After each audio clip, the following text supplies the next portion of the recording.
দেখছেন জেলার সারাদিন জহিতা রয়েছে আপনাদের সঙ্গে। বারাসাতের হৃদয়পুরে বিজেপির সিএ ক্যাম্পে না যাওয়ার পরামর্শ তৃণমূলের। ক্যাম্পের বাইরে টোটো করে প্রচারে তৃণমূল। ক্যাম্পের বিরোধিতা করে মানুষকে আটকানো যাবে না, পাল্টা বিজেপি। বারাসাতের হৃদয়পুরের ঘটনা, বিজেপির সিএ ক্যাম্প বসেছে সেখানে, তবে তৃণমূলের পরামর্শ যে সিএ ক্যাম্পে না যেতে। পাল্টা দিয়েছে বিজেপি। বারাসাতের হৃদয়পুরে বিজেপির সিএ ক্যাম্পে না যাওয়ার পরামর্শ তৃণমূলের। ক্যাম্পের বাইরে টোটো করে প্রচারে তৃণমূল। ক্যাম্পের বিরোধিতা করে মানুষকে আটকানো যাবে না, পাল্টা বিজেপি।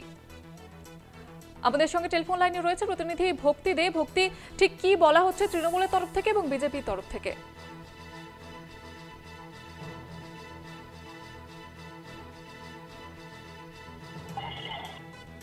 ভক্তি, শোনা যাচ্ছে? হ্যাঁ, শোনা যাচ্ছে। বিজেপি এবং তৃণমূলের তরফ থেকে ঠিক কি বলা হচ্ছে, সাধারণ মানুষ তারাই কি বলছেন? দেখো, আজকে মোটামুটি বারাসাত শুধু নয়, জেলার বিভিন্ন জায়গায় সিএ যে ক্যাম্প হচ্ছে সেখানে কিন্তু প্রচুর মানুষ তাদের নাম নথিভুক্ত করছে। এরকম বেশ কিছু জায়গায় আমরা হিড়িক দেখেছি, বিশেষ করে বনগাঁ থেকে শুরু হয়ে বারাসাতে বিভিন্ন জায়গায় সিএ ক্যাম্প হচ্ছে। কিন্তু আজকে কিন্তু দেখা গেল সেখানে আইএনটিটিউসির একটা প্রচার, যে প্রচার তারা বিভিন্ন জায়গায় অটোর মাধ্যমে করেছে।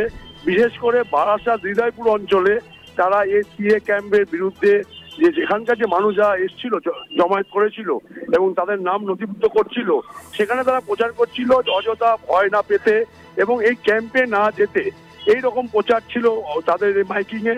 পাশাপাশি আমরা দেখেছি যে সিএ ক্যাম্পে যারা নাকি বিজেপির কর্মী সমর্থকরা ছিল, তারা কিন্তু মানুষকে বোঝাচ্ছিল যদি কোনো তাদের ভোটার 2002 সালে ভোটার লিস্টে নাম না থাকে তাহলে কিন্তু তাদের ভয়ের কিছু নেই, সেক্ষেত্রে তারা সিএ আয়ত্তে আসবে, সেই রকম ভাবেও তাদেরকে বোঝানো হচ্ছিল।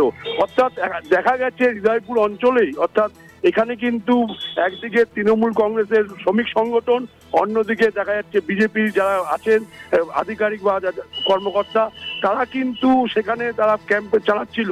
সেখানে কোনো রকম কোনো অপ্রীতিকর ঘটনা না ঘটলেও ক্যাম্পের সাইড দিয়ে তারা কিন্তু অটো প্রচার করছিল আইএনটিটিউসি। পাশাপাশি তারাও প্রচার করছিল যে এখানে এসে নাম নথিভুক্ত করার জন্য। একটা জটিল পরিস্থিতির মধ্যে সাধারণ মানুষ ছিল, তাদের বক্তব্য, অর্থাৎ আমরা অনেক সময় কথা বলেছি যারা নাকি এই ক্যাম্পে এসেছিল, তারা বলছে আমরা নিজেরাই বুঝতে পারছি না কিভাবে আমরা আগাবো, কিভাবে আমরা নাগরিকত্ব পাবো। যারা নাকি 2002 সালের পর ভোটার লিস্টে নাম বাদ যাচ্ছে, তারা কিভাবে প্রমাণ করবে তারা ভারতীয়? সেক্ষেত্রে কিন্তু তারা চাইছিল ক্যাম্পে যেতে। অপরদিকে তৃণমূলের শ্রমিক সংগঠন যা প্রচার করছিল সেখানে তারা ভয় পাচ্ছিল। অর্থাৎ তারা কিন্তু উভয় সংকটের মধ্যে পড়ে গেছে, এ কথা বলা যেতে পারে। মুক্তি, একদিকে তৃণমূলের তরফ থেকে সাধারণ মানুষকে পরামর্শ দেওয়া হচ্ছে ক্যাম্পে না যাওয়ার, সেক্ষেত্রে বিজেপি কি বলছে? বিজেপির বক্তব্য, যার সঙ্গে আমরা কথা বলেছিলাম যে ওখানে ছিলেন দায়িত্বপ্রাপ্ত, তারা তাদের বক্তব্য এই ক্যাম্প শুধু আজকের নয়, আমরা বহু দিন ধরে আমরা ঠাকুরনগর থেকে শুরু করে গাইঘাটা বিভিন্ন জায়গায় আমরা ক্যাম্প চালিয়েছি। সেখানে সিএ ক্যাম্প কিন্তু মানুষকে তাদের নাগরিকত্ব পাওয়ার জন্য করা হয়েছে।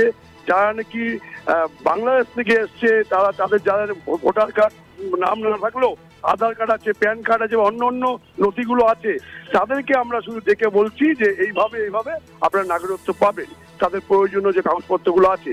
সেক্ষেত্রে তারা বলছে এটা নতুন কিছু নয়, অযথা এটা নিয়ে হয়রানি করছে একটা তৃণমূল কংগ্রেস শ্রমিক সংগঠন।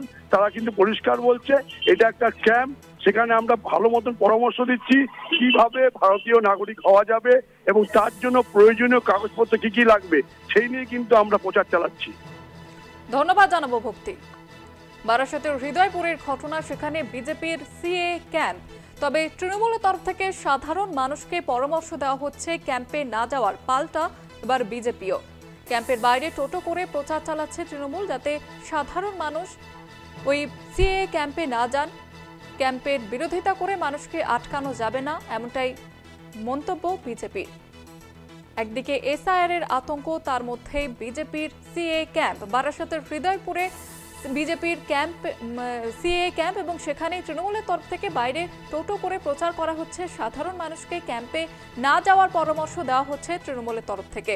ক্যাম্পের বাইরে টোটো করে প্রচারে তৃণমূল এবং বিজেপির তরফ থেকে যেমনটা দাবি করা হচ্ছে ক্যাম্পের বিরোধিতা করে মানুষকে আটকানো যাবে না, এমনটাই মন্তব্য বিজেপি নেতৃত্বের। একদিকে এসআইআর শুরু ঘোষণার পর থেকে রাজ্য জুড়ে আতঙ্ক, তারই মাঝে সিএ ক্যাম্প ঘিরে এবার রাজনৈতিক তরজা হৃদয়পুরে।